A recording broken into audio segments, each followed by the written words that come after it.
खबर गांव गली व चौक चौराहे की, खबर शहर बाजार और जनता से जुड़े सवालों की, खबर खेल शिक्षा और हरियाणवी संस्कृति। हम आ रहे हैं आपके पास लेने हर उस सवाल का जवाब जिससे हरियाणा की जनता को है सरोकार। हम हैं न्यूज़ वन हरियाणा, हर खबर दमदार। नमस्कार, आदाब, सत श्री अकाल। मैं हूं रवि कंसल और आप देख रहे हैं न्यूज़ वन हरियाणा। और न्यूज़ वन हरियाणा पर एक गंभीर मुद्दे के साथ, कुछ विचारों के साथ मैं आपके सामने फिर हाजिर हूं।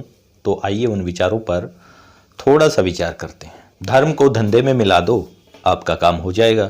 यानी गरीबी हटाओ, किसान बचाओ, गरीबों को बचाओ, ये जो नारे हैं ये यहाँ निष्क्रिय हो जाते हैं, ख़त्म हो जाते हैं। इन नारों का यहाँ कोई अर्थ नहीं है, कोई मतलब नहीं है। लेकिन फिर भी जो सरकारें आती हैं, जो पार्टियाँ होती हैं, वो इन नारों को बुलंद करती हैं, जिसका कोई फ़ायदा नहीं होता। आपने अक्सर देखा होगा कि आप जब भी किसी मंदिर में, मस्जिद में, गुरुद्वारे में कहीं जाते हैं या धार्मिक कार्यक्रमों में जाते हैं, जैसे मंदिर में पुजारी होता है, पुजारी की नज़रें मंदिर में आपके जाते ही आपको टटोलने लग जाती हैं कि इसकी जेब से क्या निकल सकता है और क्या निकलने वाला है।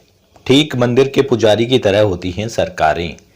सरकारों को पता है कि किस व्यक्ति के पास कितना पैसा है, कहाँ से लाया है, कहाँ लगाएगा। ये सब जानकारी सरकारें किसी न किसी जानकारी के माध्यम से जुटा लेती हैं, किसी न किसी सर्वे के माध्यम से जुटा लेती हैं। और वही सर्वे फिर आधार बनता है कि गरीबों से लेकर अमीरों को दे दो, भाग वो खुद जाएंगे।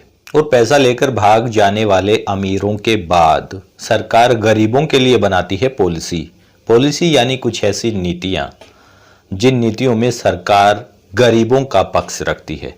गरीबी कैसे हटेगी, इनके लिए काम कैसे होंगे, इनके जीवन यापन के साधन कैसे जुटाए जाएं, ये सारी बातें सरकार अपनी नीतियों में शामिल करती है।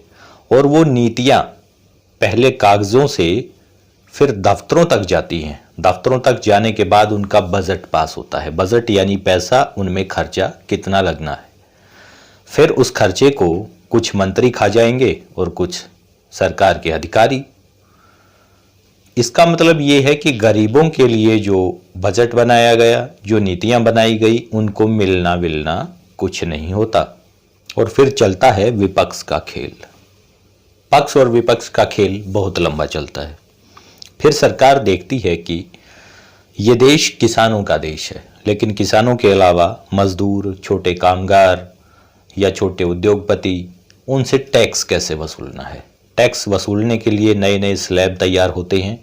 चीज़ों पर, वस्तुओं पर टैक्स स्लैब तैयार किया जाता है कि आप फला चीज़ पर इतना टैक्स दें तो सरकार तक वो पैसा पहुंचेगा, सरकार का रेवेन्यू बढ़ेगा, तो गरीबों के लिए फिर से नीतियां तैयार की जाएंगी। अब आप आजकल के मुद्दे को ही देख लीजिए। 72 साल में पहली बार डीजल के दाम पेट्रोल के दाम से ज़्यादा हो गए हैं। विपक्ष हावी है, हमलावर है, लेकिन केंद्र सरकार पर इसका कोई फर्क नहीं पड़ा और ना ही पड़ेगा। भला क्या ज़रूरत थी इतने अच्छे दिन लाने की? किसे ज़रूरत थी इतने अच्छे दिनों की? खाद्य वस्तुओं के दाम बढ़ जाएंगे, तेल के दाम बढ़ जाएंगे। एक तो कोरोना काल में पहले ही आमजन परेशान है, दूसरा अब आवागमन भी महंगा हो जाएगा, धीरे धीरे सारी चीज़ें बढ़ जाएंगी, क्योंकि सबका आधार जो है वो तेल है।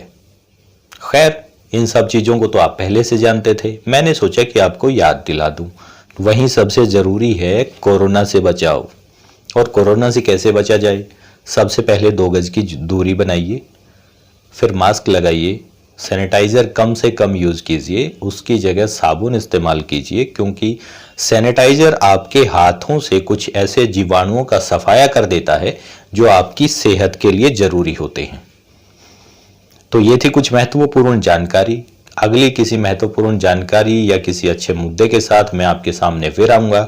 तब तक के लिए वीडियो को लाइक करें, शेयर करें, चैनल को सब्सक्राइब करें और हाँ, बेल आइकन ज़रूर दबा लें, जिससे आने वाली जानकारी या आने वाला वीडियो आप तक सबसे ज़्यादा और सबसे पहले पहुँचे।